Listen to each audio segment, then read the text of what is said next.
So we are on part 3 of the super ultra hyper mega meta Mishlei review. And we had 2 pesukim yesterday, which we did not fully remember to my satisfaction, so I reviewed them. So the first one is in 18:22. Mata isha mata tov v'yafek ratzon me'Hashem.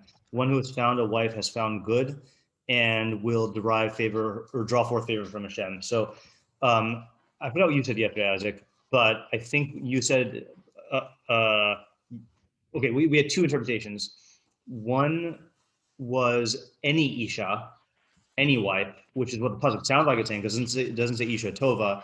And then the other one was isha, meaning a ba'ala seichel, like someone who's intelligent, right? So the idea for the first one was what we connected to Bereshit, that lo tov hiyot adam levado esei lo ezer kenegdo. So it's not good for man to be alone. I will make him a helpmate corresponding to him.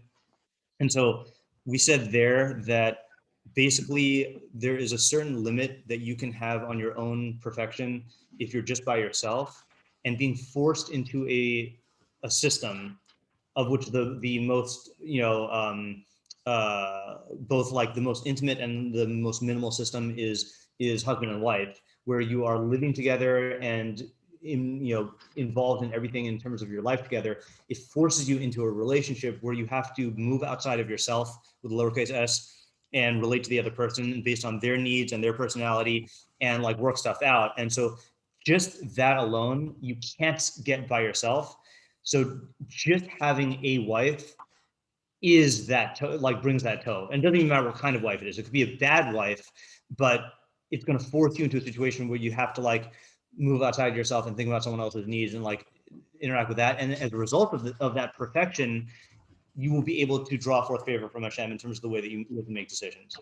So that was the shot in terms of any wife.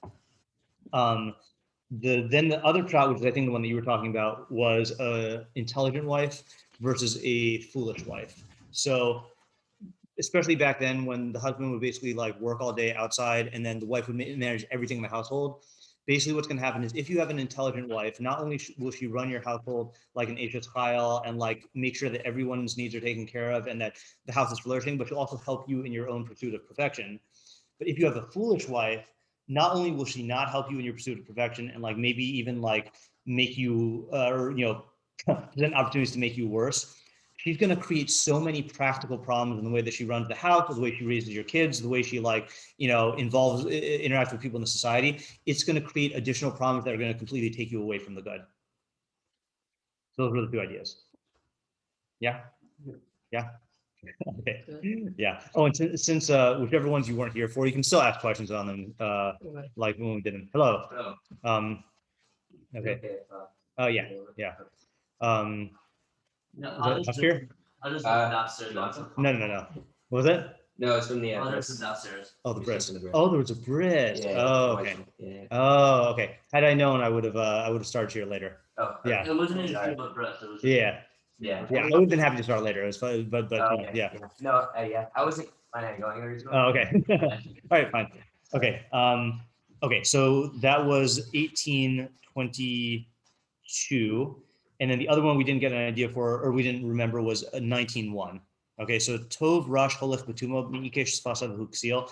Better a poor person who walks in his, and I'm going to translate here. We went with integrity. Okay, who walks with his integrity, than someone with twisted lips who is a fool. Okay, so we said several ideas, but then the one that I liked the best when I reviewed it was the one that Ken and I came up with, which is that the pasuk is talking to someone who basically who's poor and basically has 2 choices: be poor and be honest, or be poor and try to use some sort of trickery or duplicity to like make money. Okay. And what it's saying about that is that it's better to be poor and maintain your integrity than to act like a seal and lie. Because what's going to happen is when you're poor, you tell yourself, I have nothing to lose, right? So it doesn't matter if I like trick people. Well, the thing is you do have something to lose, which is your integrity. And once you lose your reputation for honesty, once you lose your reputation for honesty, you either can't get it back or it's extremely hard to get back. People will never trust you again, and so like it is a really, I noted that this was an interesting category of Mishlei pasuk, because usually Mishlei is telling you about a decision between getting the good or getting the bad. This is, you're in a bad situation and you could either maintain that level of badness or go one worse by lying, and I use the example of the movie, which I vehemently recommended against watching in the in that shiur, Uncut Gems. And I still vehemently recommend against watching it because it's just a painful movie to watch, about this guy who is a Ikish Spasav and a Ksiel, and that totally destroys him. And then you asked the question in the shiur, so it's Mishlei talking to a Ksiel, because typically Mishlei doesn't talk to a Ksiel, and I gave a good answer, which was, it's not talking to some person who's a Ksiel, but if you're in a dire situation, it can make you engage in Ksiel-like behavior. So this guy might be completely like fine and like even a chacham, but if his business shuts down, he has to feed his family, that might make him like lapse into this Ksiel-type reasoning. Yeah. So when you asked that question, I was like, oh, like I just like, it just seems like he's engaging in Ksiel behavior, but not actually Ksiel. Yeah. Guys like that. Yeah. I mean, I did kind of, when I was leading into the idea, I did use that phrasing. Whereas I think when we learned the pasuk initially, then we treated him as a Ksiel, because the pasuk sounds Vuhu Ksiel, Yeah. Yeah. I mean, I don't know whether I would have. Yeah. Okay. New old pasuk. Yeah. It's hard to know what is and isn't like priming and Yes. Very, very good. Okay. Gam below das nefesh lo tov, ba'atz baraglaim chote. Also, without knowledge, a soul is not good, and one who is quick on his feet is a sinner. And I think, if I remember correctly, we did not connect the gam to the previous pasuk. Yeah. I think that's right. We also talked about odds. No, okay. The question, I mean, so this was a very general sounding pasuk, right? Yeah. And also, what if the also is not going in the last pasuk? What's the also going on? Right. So what do we say about that? Gam below das nefesh lo tov. Yeah. Okay. Yeah. What do we say? Oh, you know what I'm gonna do? Now that we discovered this trick, I'm going to read the title from the episode in case that helps. The title was "Ignorance is ... bad?" Question mark. It was a two-parter, so I don't know. Yeah. Okay, I'll tell you what I seem to recall, and then if this like triggers any memories, maybe we can wait the 30 seconds. Yeah. You have anything? Well, I have like a structural thing. I forgot what the idea I was. also have a structural thing. Oh yeah. Yeah. But the gum is like, you would have thought like there's something that everyone knows is bad, Uh-huh. and like I'm not sure what it Okay. is, but That and sounds then good. also not having knowledge. Right. That sounds good. And comparing. Yeah, I mean, that's a different. Also falls into the category of something that you wouldn't necessarily assume automatically. Yeah, it's Kiddush. The Kiddush is without das and others is not good. Like in the same way the poor person would like rationalize to do Ksiel like activities. I got nothing to lose. I'm a poor person. A regular person will rationalize that. I don't really need knowledge. I don't have a good Yeah, something like what do I that. need knowledge. Right. Or not even that they don't need it, but that it's not bad on some level that But they don't have it. yeah. Do you remember anything about this one? No. Okay. All right. So one thing I'm remembering is I think this was What was the title? ignorance is ... bad? Question mark? No. You know what? Well, let's use the other trick. Let me read the yeah, it's not the summary though, not that trick, because I didn't. This is beyond the point of summarizing. The tanakh, the blurb. I said. Well, first episode we didn't arrive at any definite conclusions. Okay, Rabbeinu Yonah. That's all I said in the second one. Okay, fine. Let's just jog remember. Well, I'll tell you what I remember first. And I don't know. I don't even know if this is remembering it from us or from like some other time I learned it. It's categorically saying that there are only two types of mistakes you can make. One, yeah, I think that's it now. I'm saying it right. Is that either you lack knowledge or you give into a taiva. And lacking knowledge does not necessarily mean missing facts. It could also mean when you're blinded, the knowledge is not real to you. That's all I got. I don't know how that sheds light on the gum. Yeah. It seems like it should be intro to Mishlei type thing. Yeah. Why is that here? Yeah. You're not connected to it. No, I know. Yeah. Trying to connect it to first pasuk, to the section of Mishlei. Yeah.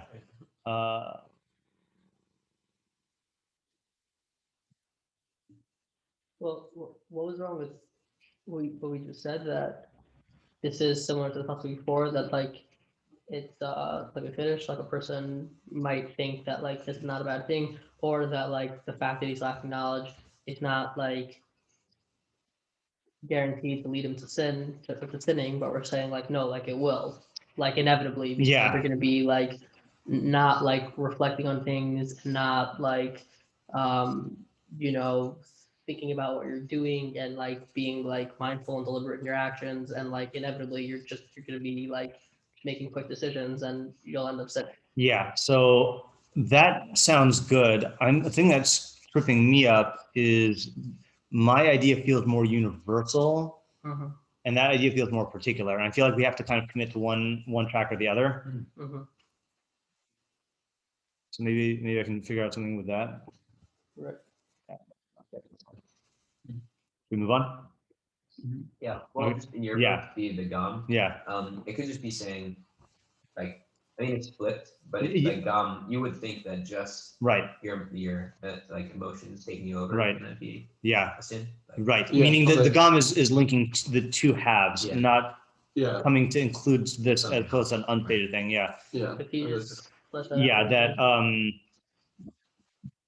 there are two ways to make mistakes. Right. Without having knowledge, the gum being quick on your feet. And so the gum is not coming to add the pasuk to something that was unstated, but it's just linking the two things, this and this. And it might be a reference to the fact that these are not mutually exclusive. These are comprehensive, that there are only two ways you can not have good. So we're viewing quickening his feet as like giving it to typo. Yeah. And maybe I'm just thinking that also because the chote fits in with that fits in with Meiri's definition of chote from Tehillim. The chote is someone who gives us a taiva. Right. Yeah. I also don't remember if we explain why it's a nefesh. Why I think this on the nefesh is not good. That sounds like a perfection thing. You know. Right. I think that has to do with the fact that knowledge, like, is the nefesh. There was something about perfection. Yeah. Oh well. All right. Next. We got an idea. What? I said we got an idea. Yeah, we did. Yeah. That was our goal. Yivelis adam tasalaf darkov al Hashem yizaf libu. Okay, this one I definitely remember. The foolishness of man sullies his way or corrupts his way, and against Hashem his heart rages. His heart rages against Hashem. So this is the classic. You make a mistake and then you blame God, right? And blaming God could mean either in like, hashgachic terms, like you feel like God did this to you, or it could be blaming reality, like you get mad at reality. And that's where I brought up my favorite Ralbag example with the yacht, with the guy. I mean, this is Ralbag's example, but the guy who wants a yacht and he feels entitled to a yacht. So he goes out into his yard with a shovel and starts digging and digging and digging. And he doesn't find a yacht. So he keeps on digging and digging and digging. And he destroys his whole yard. And he's like, why am I not getting a yacht? And then he gets mad at God. Well, you don't get yachts by digging in the ground. And if you dig up your yard, you destroy your yard. So like, don't get mad at God. Like he gave you a way to get yachts, which is learn Mishlei, learn how to make money, learn how to relate your money correctly, and then do it, and then get your yacht. It's that simple. Yeah. Yeah. Four-step program. Yeah, I could sell this book and make money. Sell that program. Yeah. I think that was the basic idea. Yeah. Okay. This is a good example also of how Mishlei will help you in metaphysics. And lack of Mishlei will warp your metaphysics. Meaning you might think, because you might think learning about God's hashgacha is one thing, and like your relationship with God is one thing, but this is a Mishlei mistake. Unless you actually like fully are aware of how much is in your control in decision making and how much you're responsible for your own unhappiness, like then you're going to just end up blaming God for everything. Mm. So you have to take care of this level. Same thing with bitachon. Like you can't have bitachon in God unless you've mastered Mishlei. Mhm. I think it's impossible because you need to completely understand like how much freedom God gave you and how much you're responsible for your own like life situation. And then you trust in God in terms of the areas beyond your control. Right. Yeah. Okay. Hon Yosef Re'im Rabim Vidalme Re'ehu Yipared. That sounds very much like the one we read at the end of 18. But wealth adds many friends, but a poor person will separate from his fellow. Oh, I think I remember this one also. One thing was, I feel like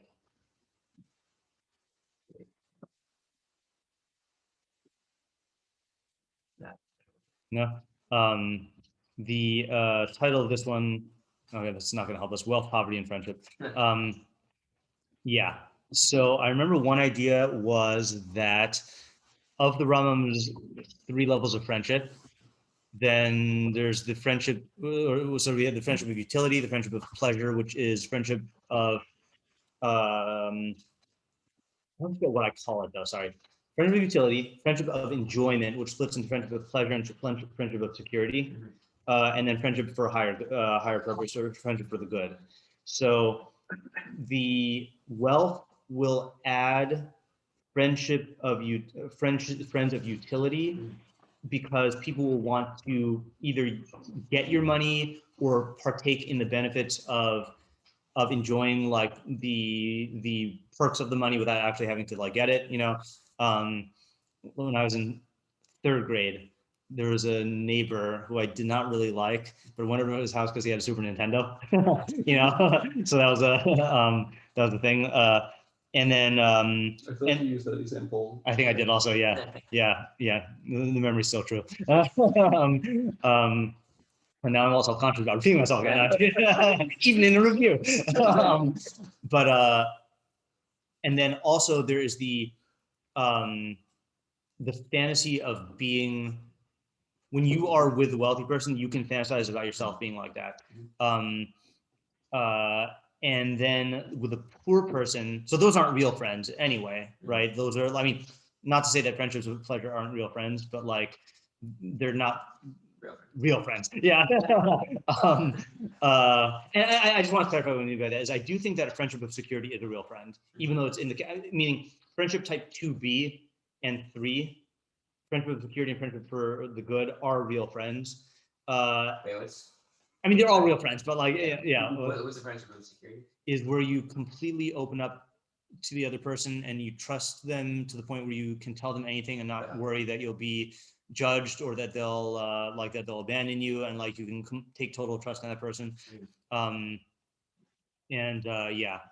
I mean, I guess I'm making a judgment when I say real friends, but like,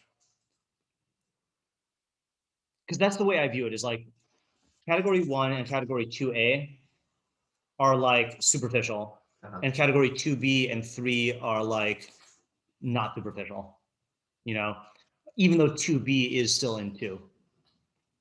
Right. Yeah. Right. Because the first 2, you're trying to get something from the person. I mean, you're also trying to get something from them in all of them, but right. Yeah. I don't know if that's a useful categorization, Right. but okay. And then with the poor person, it's a similar thing. Is that so I think we translate dal me re ehu yipared from his fellow poor person, meaning this is also true, I think, of if you have a friend who becomes poor. And again, poor here does not necessarily mean poor in money. It could be in other areas of lack also. Like I think I gave the example of the kid who everyone liked in high school, popular kid who then got the terminal cancer, and then like as he degenerated, then like people were still visiting him and stuff when he was in a communicative state, but then only his really good friends stuck with him like till the end, because people don't want to be in a situation where they have to identify with someone who causes them pain, and so like it became too painful for them to be around him. So I'm saying like sickness could be another thing, not just poverty, and there's other categories also. but what do you call it? But the Kiddush, though, is even the poor person won't want to be with his friend who's poor, either because in a friendship utility framework, then like, let's say two beggars are on the street, the more money people give to that guy, that's money that could have been given to you. So you're going to like separate from him. And then also you don't want to identify with someone who reminds you of your own state, and reminds you of the painfulness of your own state, So even though you do have the phenomenon of birds of a feather flock together, there's also an accompanying pain that comes from identification, And then I think I probably also quoted from this movie, the movie Nixon, where Nixon is looking at the portrait of JFK, and this is on the eve of Nixon's resigning of the presidency. Wait, you call it? Yeah. Wait, hold on. Did I just use the wrong phrase? Wait, what do you call it when the president? Resign. It is resign, right? Okay, it's not abdication. That's a king. Okay. And he said, people look at you and see what they want to be, and they look at me and they see who they are. And so I think that's the thing with the rich person. You look at the rich person, and all your fantasies about what you can be attached to that, so you get the pleasure from like associating with the rich person and fantasizing about what you can be. But then you look at the poor person or the sick person or like the person who's in a state of lack or unhappiness, whatever it is, and you see all those parts of yourself that you don't want to see, and like that causes pain, and you break away. Also, the poor people will often want to seem like they're not worth to others. So like if they're not, if they're surrounded by poor people, then they're going to be right. That's true. See them as poor. Right. Yeah, that's definitely true. Yeah, and it also helps them. I mean, it also not just other people seeing them, but seeing themselves like that. Like you don't want to see yourself like that, and if you're associating with that social group, it's gonna make it hard for you to not see yourself like that. Sure. So I think the idea here was that you should be aware of the fact that these fluctuations in your wealth can affect your friendships for better, meaning not really better, but like meaning you could get more friends, but it's not really like real friends, or for worse, in the sense you could like actually lose real friends. Yeah. I think it sounds like the entire pasuk is talking about the first two types of friendship, the friendship of utility, or friendship of pleasure, Yeah. which is like not real friends, and it's like saying like no matter whether you like have a lot of money or a little money, like circumstantially it'll be different. Like when you have a lot of money, you'll have a lot of friends that are just using you for utility. Maybe it's pleasurable for you, but it's not really real. Right. And then don't think that don't chalk it up to your wealth. It's just because it's not real friends. And if you're poor, don't chalk it up to being poor, because the phenomena will still take place just in a different way, where everything we just said, like you'll separate from your friends. Wait, I'm just gonna mix up when you say don't chalk it up. Just say that part again. Yeah, like don't when you're rich, don't chalk up. Don't like say like, oh, the problem is the fact that I'm rich. Like if I stopped having all my money, then I'd be able to make real friends. No, like the problem is in you and the way that you're relating to the concept of friendship. So I almost see it as the opposite of that. Okay. That the problem is the wealth, right? Maybe I'm saying the same thing. I don't know. That he gets wealthy and he suddenly finds that he has a bunch of people who are friends, and the pasuk is telling him those are not actual friends. Those are friends because of the wealth, Right. Either because of the utility or the pleasure. Is that what you were saying, or are you saying something different? Yeah. Okay. That's what I'm saying. Meaning and like. I think the thing that's throwing me off is you should chalk it up to the wealth.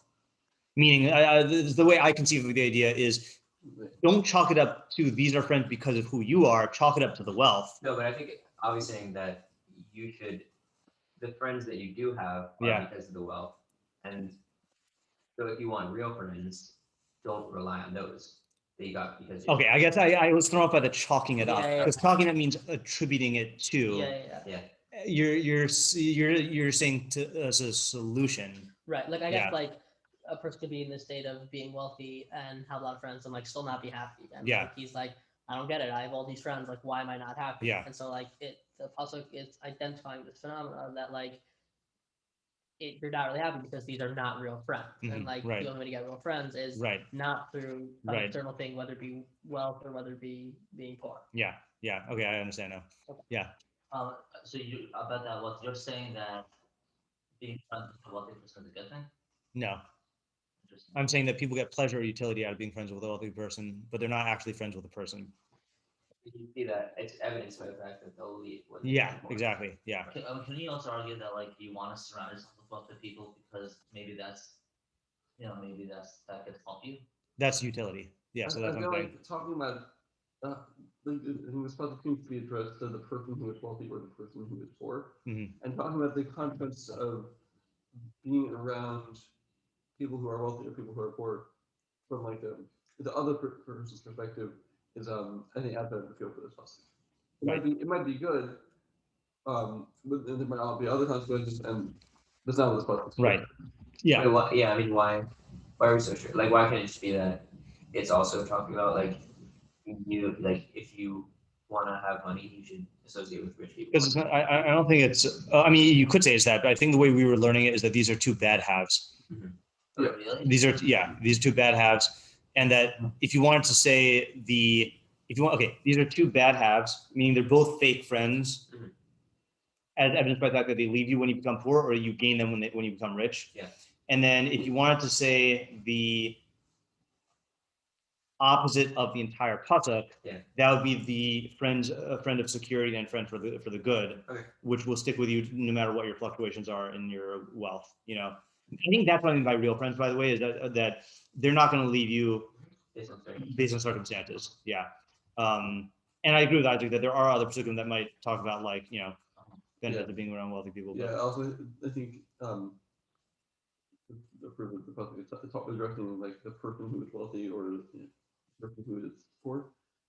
It says hone yotef Rabin, which is right, talking about what the hone. that's is. true. That's Yeah. a good point. The wealth increases the friends. Yeah. Yeah, not the friends increase the wealth, or is the friends? Yeah. But like if they were both equal, then If the two friends are both equal. Yeah. No, I think that could also be. I mean, then you wouldn't gain that friend necessarily. Well, No, I mean, rich people do definitely stick with rich people.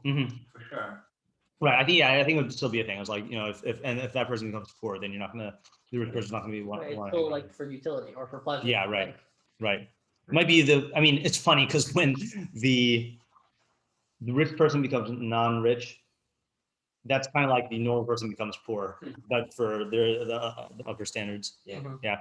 I Yeah. guess like we're not saying that he'll never have it. Even like the wealthy person is not like that bad, right? I mean, like obviously there are exceptions, Yeah, but it becomes very hard. I think if you look at the extremely wealthy people, I feel like I've read this a lot from extremely wealthy people, that it's very hard for them to have close friends because there's always like a suspicion that that the person is friends with them because of something. They tend to be friends with people who they were friends with before they became wealthy. Same thing with actors. I think celebrities is another good one. Is that celebrities have a very, very hard time having real friends, and the ones who are successful at it, it's people who they're friends with who don't know them as celebrities and who they can like be themselves with, like from before they got that fame. Zach Sassoon had a great example of that. Oh yeah, with Nissim. Arya. Oh no. Yeah, Nissim also. Yeah. What's that? Ariana Grande. Oh. Yeah. What? He was friends with Ariana Grande? No, they were doing like this. They were like on this website together with like or some therapeutic type of thing. Oh yeah. And like he saw Ariana Grande without I think it's without him knowing it was Oh, yeah. Ariana Grande. Like they were just talking about it casually and like she was opening up. Oh, yeah, about, wow. That's interesting. Or he got catfished. He got double cat, like a double. you see each other. Oh yeah. Yeah, you see each other. Otherwise, the story would. Deep fakes. Yeah. Yeah. We're all deep fakes. I have no idea who that is. Okay, good. Oh, so she should open up to you. Okay. Okay. Age shikarim lo yanake v'afich ksavim lo yimalei. Yes. Very similar to the one that you were doing, right? It's even more similar to four pesukim later. Yes, that's right. Okay. Okay, I guess we'll do that. Yeah. Okay, so a witness of lies, right? Will not be vindicated or will not be like get off scot-free. V'afiach kazavim, and one who spouts sorry, a witness of falsehood will not be vindicated, and one who spouts lies will not escape. What's the difference between? So, like the same. Yeah, it does sound the same. So if you're going to differentiate, which I think is advisable, sheker is a lie, is a falsehood, and kazav sorry, sheker is a falsehood, kazav is a lie, and the difference between a falsehood and a lie is falsehood is when what you say doesn't correspond to reality, and a lie is when what you say doesn't correspond to what you actually think. I see. So when a person's saying falsehood, they could be like in a state of like fully believing it. Yeah, exactly. Right. Like, so if you genuinely believed that like vaccines cause world ending or whatever people believe these days, then that would be a sheker, but not a kazav. Right. But if you but if you misrepresent something, then that's a lie. Uh-huh. Yeah. I see. Like, you know what the truth is, and then you distort it, Right. either about yourself or about the world or whatever. Right. Yeah. So we're just saying here, either way, whether it's a falsehood or a lie, you're not gonna be able to just get away from Right. it. Like it's gonna be negative no matter what. Yeah. Yeah, seems to be. And then the question I think that we always have, I feel like we've maintained this dichotomy. Any pasuk that uses court case terminology will work out in the specific example of a court case, and then you expand it to other cases as needed. So let's say, for example, in this case, no pun, an aide you could see is you could take as an actual witness in a court of law. In this case, Yeah. But then I think we took it as a witness as anytime you're reporting on things that you saw, like you tell your friend you saw something, yeah. What was the idea though? I mean, the general idea is gonna be what you said, but do we have a specific idea? And I feel like spouting had something to do with like compulsive lying, right? Right. I think you said something about how if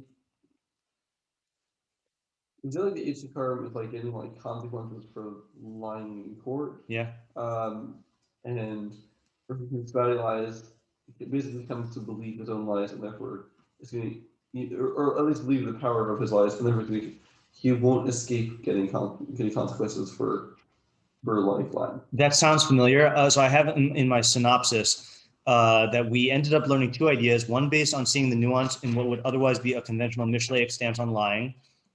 We'll have to look for that nuance.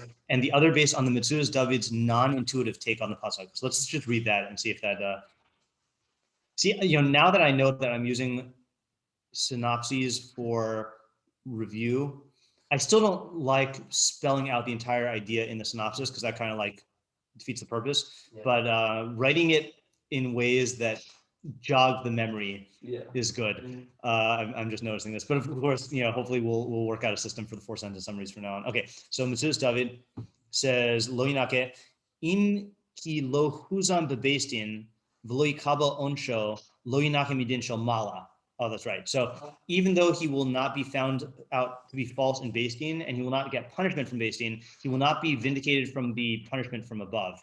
Okay. And then lo yimaleh, he won't escape. Ki bavur sheragiu l'daber kazav, since he is accustomed to speak falsehood. Sofo lahayid sheker. In the end, he will testify. Sorry, since he is accustomed to speak lies, in the end he will testify falsely. V'lo yimaleh min ha'onesh kasher yuzam, and he will not escape from punishment when he is found out to be false. Okay, so I think that's what it was. So.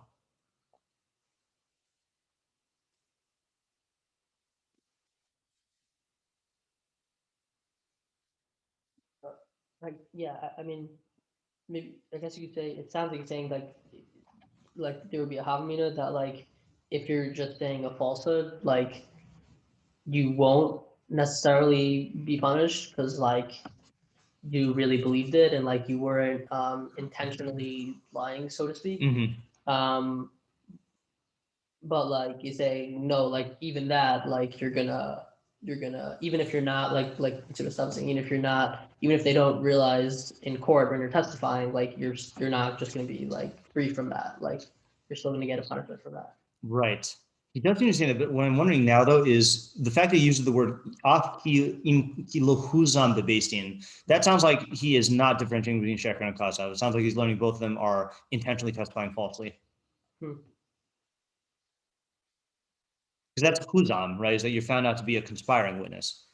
So why does it the first guy can get off in court? So the way he's saying it is the first guy, basically, it's possible that you are a false witness intentionally and you don't get caught. So he's saying that you still will get a punishment from above, which is presumably going to be some sort of consequence. And then if you are accustomed to intentionally lying, you will engage in saying falsehood and then get caught for that. So the second one I think I do remember, which is that a person who lies thinks that they are intentionally distorting the truth, and they think that they are in control of their lying. But what ends up happening is because you have a disregard for truth, you start to lie without realizing it. You know, and that exposes you to getting caught.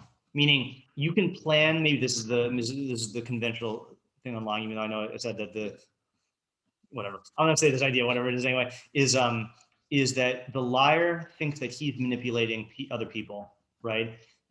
Because he has a firm knowledge of what is true and what is not true, and then he like tweaks the truth as necessary. But what ends up happening is that gets you into the habit of like only recording those aspects of reality that are the way that you want them to be, and like missing out on other things or making changes in your reports or in your memory without like being aware that you're doing so. And then that can cause you to lie without realizing it. And then that's what's really going to catch you because you don't know that you're actually like, you're not aware. You need to be aware of your lie in order to cover it up. Right. And if you're not aware that you're lying, then you're not going to be able to cover it up. And then, Or even if you're aware, you might just like do it way too often. Yes. Not like you're not concerned with it lining up with the truth as much. Yeah, you're not using it discriminately in terms of like when it needs to be done. Yeah. I forgot if I gave this example. I'll give it again. When you sign up for a Magic tournament, then when you first participate in the tournament system, at least in the olden days, you get assigned what's called a DTI number, which is like your official player's number. Then and it goes on, all your records are kept there. So I saw this like 10-year-old kid go to sign up for a Magic tournament. Okay, and my friend James was a judge, was running the tournament. So he tells the kid, it's a good idea to put your number in your phone so that you always remember it, because like it's a pain to like enter and create a new number in the system. So the kid like didn't do anything. So James is like I'll wait. And so the kid like takes his phone, and I'm seeing the kid from behind, So James tells the kid the number, and the kid like fake puts it in. Okay. And James, I think, can tell that the kid's lying. So he says, okay, you put it in, repeat it to me. Nice.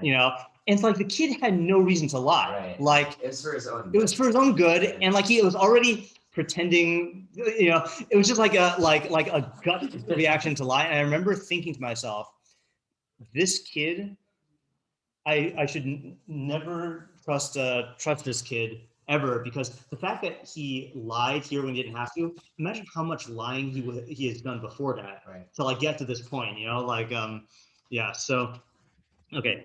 Next one is Rabim Yichalu Pnei Nadiv V'Kol Harei Ish Matan. Matan's very familiar. Oh, we had Ish Matan, that's why it sounds familiar, right? Rabim Yichalu Pnei Nadiv, many people beseech the presence of a Nadiv, of a generous person. Noble benefactor. Yeah, a noble benefactor. V'Kol Harei Ish Matan, everyone is friend to a man of gifts. That sounds really similar to the Hon. Yeah. So the Hon pasuk, and then what was the one we did yesterday of the Ish Matan? Oh, Ish Matan Yarchiv Lo? Something like that? Yeah. Matan Adam Yarchiv Lo, V'Lifnei Gedolim Yankano. So that's Matan Adam. This is a Ish Matan. Yeah. So yeah. Yeah, this does sound familiar to the wealth thing. But did we say here that this is actual friend? No, not actual friends, no. Robin Falcone Nadiv. Oh, I think we had a dichotomy of whether Robin meant many or the great. Okay. Okay, so the title of this episode was Selective versus Indiscriminate Generosity, which fits in very well with indiscriminate lying. Yeah, maybe that if you're selective about who you give to, Mhm. then then you'll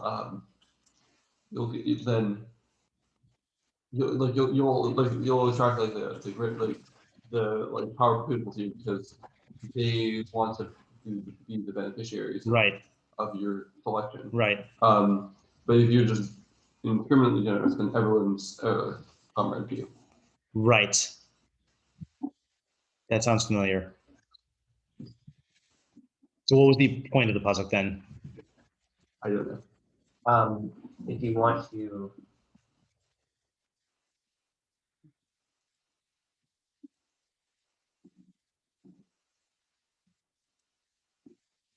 You say something? Yeah, like if you want to like if you want to like really like do good with your generosity, you should be more selective about it so that like when you're doing it, it's like like the right people are coming to you, and B, it's like more of a deliberate, thought out like process of like what is actually best for the individual, Mhm. as opposed to just being a person who just gives whatever, whenever to whoever, and like it might not actually even be benefiting people, and it might not actually be benefiting you. Like it might just like make you feel good in the moment, Mhm. and like it's not really like a conscious, deliberate thought process. It's more of just like just like feeding your own ego and like feeling good that like you just give out gifts all the time. Mhm. So this is a good. I think what we need to figure out here is who in the pasuk is good or bad, or is it like what is the pasuk telling you to do? Because I feel like that's going to determine whether we treat like each matan as a good thing or a bad thing. I had a thought. Yeah. I mean, I hear what you're saying, but yeah. So I'm sure I must have been thinking about this when we did the lesson before, which is Rabbeinu distinction between tzedakah and gemilas chasadim. Okay. Is that he says tzedakah is just giving indiscriminately to whoever needs, and whereas gemilas chasadim, which is a higher level, is prioritizing those who are more in need versus. I would have said exactly the opposite. That's really Yeah. interesting. Right, tzedakah is giving according to their need, and gemilas chasadim is undeserving, so it's indiscriminate. Yeah. Yeah. Or that's gemilas chasadim for a need, gemilas chasadim for shiurim is different. Uh-huh. But like I think it's saying that if you're selective, um I think it's like like the good and bad half of the good half of the spectrum. Mhm. Um, you Yeah. know, like I think the Nadeed is the good one here. Mhm. That he's because he's selective. His his like generosity is having more utility for him, Mhm. whereas for For him, meaning he's getting more utility, or he's giving more utility. he's getting more utility. Okay. Because basically by being selective about who you give to, Yeah. then you're going to then you're going to win the audience Robin. yeah, like of the great. Whereas if you're just giving to everyone, everyone's gonna be like kind of friends with you, but no one's gonna be like actively trying to win your favor or like want to specifically help you because you're gonna give to everyone. Right. Okay. Cool. Next. Kol ache rash sneuhu. Yeah, this is a huge chain of poverty pesukim. I'd forgotten about that. Yeah. From the end of the previous one to this. Kol ache rash sneuhu. All the brothers of the poor person hate him. Af kimirehu rachaku mimenu. Even his friends distance themselves from him. Meradif amarim lo hema. This is a weird translation, right? When he pursues them with statements, then the statements will remain his. Mm-hmm. No recollection about this because it's so familiar. It's so similar to the previous one. My biggest recollection about this was that it was a very long pasuk. Yeah. Oh, you came up with the title for this one. Yeah. How to lose friends and not influence people. That was a good one. Right. Well, I think the idea is like similar to the idea that we said also before, that like his his friends or his brothers are gonna hate him because like they see like the negative qualities in themselves in him Mhm. like more clearly expressed in him, Yeah. and also because like his state of being like ties him down in a certain way that like they have to help him out, or if they don't, they feel bad that they're not Mhm. helping him out, that he's in this dire situation, and then they're just upset. They're like, why are you in this dire situation? Why can't you figure this out yourself? Right. Like we're doing okay. Like why can't you figure it out? Yeah. Um, and yeah, I'm not sure what to make at the end of the puzzle. Yeah. Yeah. And just regarding that first point, it is interesting, by the way, that his brothers hate him, but they don't necessarily separate themselves from him because, like, that's kind of the nature of the brotherly relationship. That it's going to be very, very hard, circumstantially and emotionally, to Right. completely break away. And that's what drives the hate. Yeah. Because they feel Because you're like attached and they it's can't break away, right. and like that's not fair that they can't break Yeah. away, and like the situation is not fair, and so the more they're involved in it, and the more those feelings come up, like the more resentment builds, Yeah. and like the more trapped they feel in the Yeah. situation, which like it's totally circular. It just Yeah. creates It's more very, very resentment. bad. Yeah. It could be the end is saying, this might be what we said, but that like yeah, like he thinks he can get out of the situation like by using words, Right. but because he doesn't have money, like people can't surpass that. Right. So it doesn't matter Right. how charismatic you are. If you're poor, then no one's gonna Yeah, like you. right. That sounds familiar. I had written that we did the Rabbag. I just want to quickly read the Rabbag. V'zeh ki gam ache ha'ani sneuhu b'r'osam shelo yikablu bo to'eles. So the brothers of the poor person hate him when they see they don't get benefit. V'im him atmo u'basaro, and even though they're his flesh and blood, literally his bones and flesh. But ve'in sarach lomar shaha'anashim kayu mere'av kodem zeh ata rachuk mimeno hine daluso hu siba shiurdifu achiv Echav Mireav Amarim Lohim. Shi'aliluhu Shiomar Shamar O Asa Kenegdam Mash Enokain. Oh, so he learned it that they'll accuse him of stuff that he didn't actually do. That's weird. As a way of distancing. I think so. Like they'll come up with pretexts to like distance themselves from him. And like no matter what he says to try to refute it. So that thing was the first way we translated that he will be pursuing them with words, and it's not going to affect it. Rabbag is saying that they're going to basically distance themselves from him, and they'll use all these excuses to like justify, like, Right. So how's you reading the end of the pasuk though? Muradif Amarim.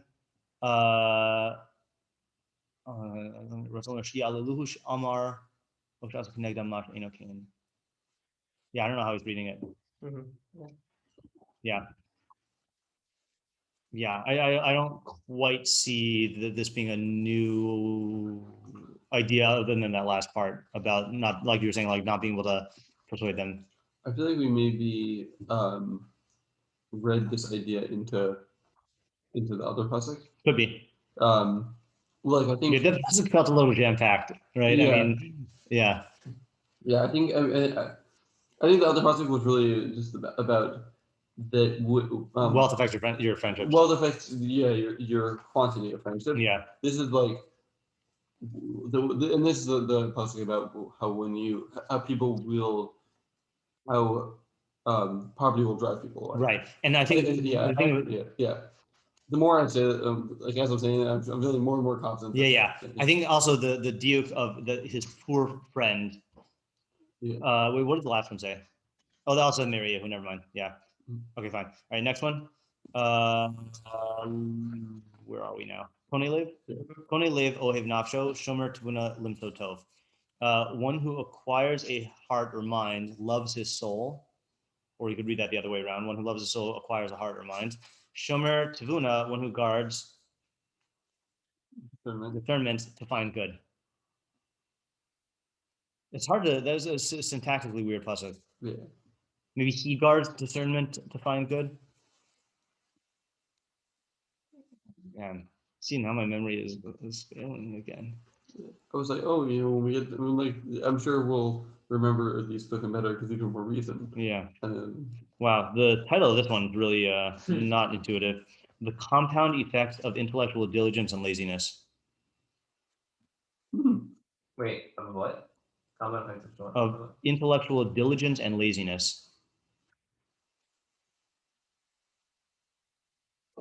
I wrote here, we came up with 3 approaches, then read through the Mefarshim and didn't find much that was satisfying. All right. Remember saying the second half is uh, like laziness, like instead of like Oh, like, progressively trying to uh understand, which would be like actively trying to engage in knowledge and using your intellect. You're just trying to like guard whatever understanding you have, Mhm. like false security kind of Uh-huh. thing. And then you're just like, you settle on that and you're like, well, yeah, this is good. Like this understanding. That's a good approach. That's definitely not what we said, but that'd be a good approach. Using the title of the episode as a peerage on the thing. Yeah, I didn't remark though, by the way, that we came back to it the next day with Rabbeinu Yonah, and that episode is called "How to Acquire Good Mitos." So he was learning Levi's mitos, I'm sure. Mhm. I was reading somewhere too as other Yavi, that it's you're guarding it, which is like being like diligent about it. Right. Mhm. And then Meaning a higher level of just getting 2 winners, you're also guarding it. yeah, Mhm. Yeah. like that you're like basically implementing it, and you're gonna find more good from it. Yeah, Maybe something about like acquiring an idea and then it's being able to apply it to other things. Mhm. That sounds familiar. Yeah, that does sound familiar. I was gonna say the only thing that makes me favor that over the way you're saying it is the vibe from the second half of the pasuk sounds like a good thing. Yeah. You know. Mhm. Yeah. Yeah, just to expand upon what I'm saying. Not Josh. Um, so the person who acquires, I think like a mind, basically like good ideas, loves the soul because he's like caring for himself by doing so, and then by guardian and like making it like part of yourself, you'll find more good than just like the idea itself. Like it's the difference between like learning a Mishlei idea and thinking Mishleically in life.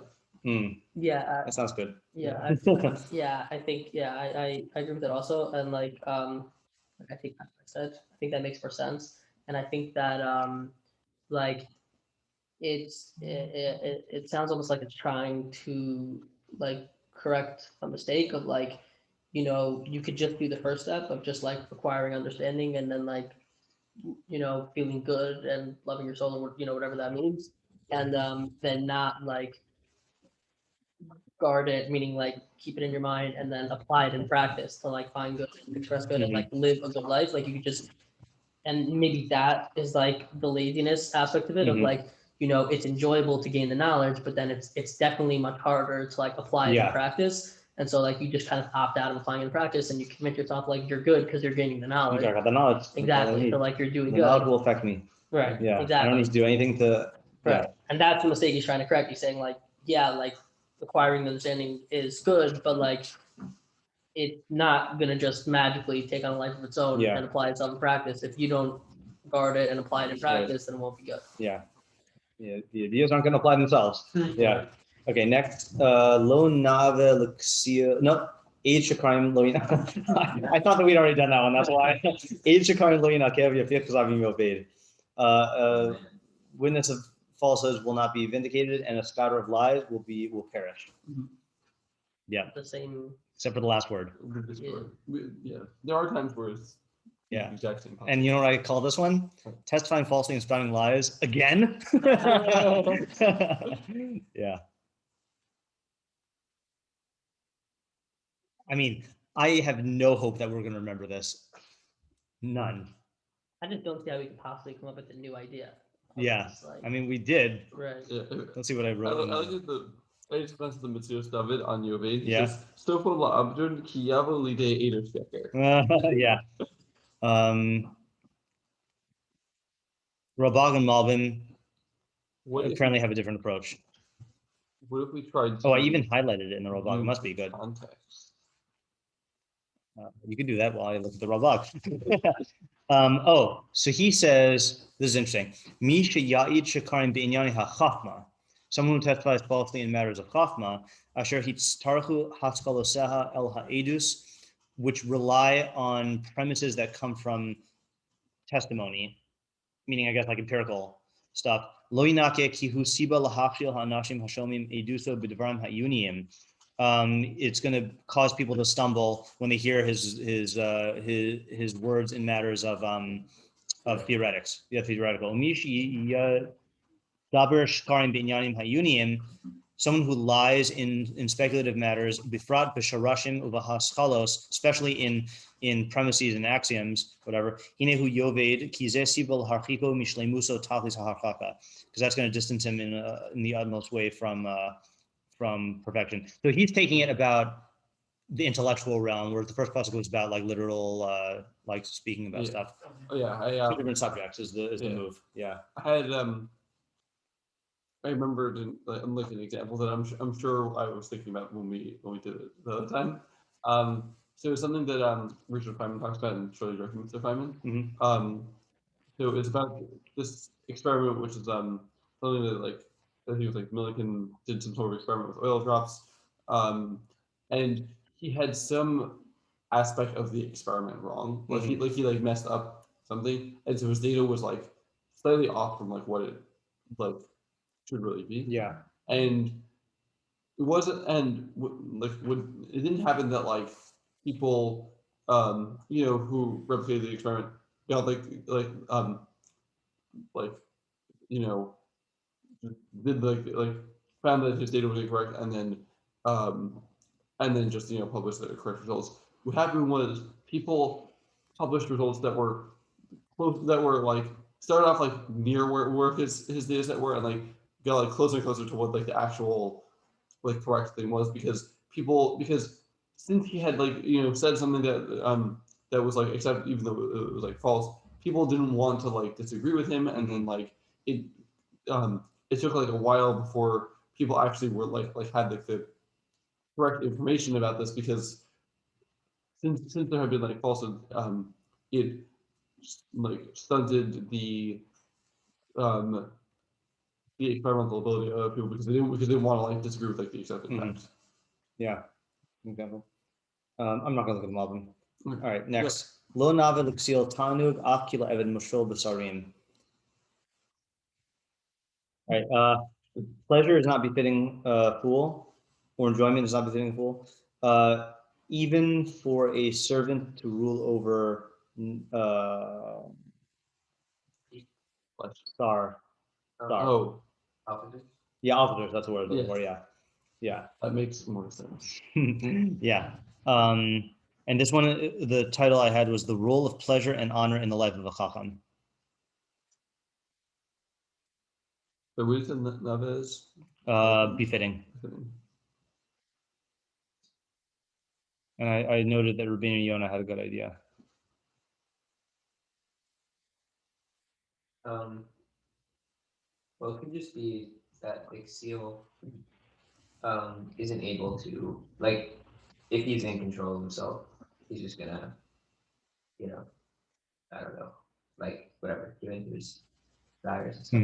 And like, so it's like better for him to have someone over him that is nothing to do. So you're connecting the second half? You're saying the second half? Are you? What were you getting to the thing about controlling him? Oh, I thought that's what it was, that it was saying that it's not good that he. Oh yeah, no, I guess the second half. After Evan Rajab's arm, and he was reading that it's better for him to be an Evan. Yeah, I thought that's what it sounded like you were reading as. Okay.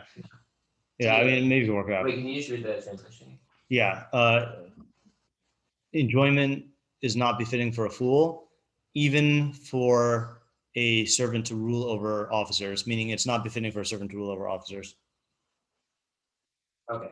Yeah.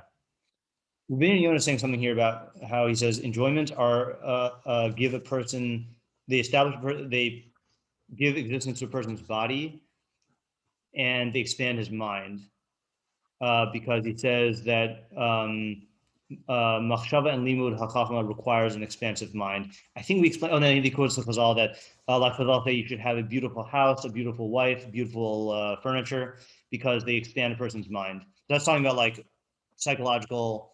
There's a certain level of psychological like pleasantness and equilibrium that allows a chacham to be more involved in a chachma. But obviously, that's going to backfire when you give it to a ksil, because the ksil is not using it as the baseline to be able to free up his mind for knowledge. He's using it as something that he's trying to get like happiness out of, you know. And what about the other? Eved, he says, Eved limshal basarim ki kavod davar yakar. So he's saying it's for kavod. So he's saying kavod is a koshkein from this, that ki kavod davar yakar mina tanugim, more precious than pleasures. Alkein hagnai yoser v'nosach b'hinasim hakavod la'asher einenu roy elav.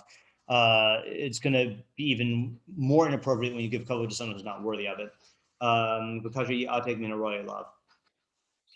I mean, the chacham is going to be used kavod for like good purposes, but the eved, meaning the degenerate person, is not. You know, something like that. Yeah. I think I am done for today. Mishlei reviewing wise. I'll stop it now. But what do you call it? I had a partial victory last night in the sense that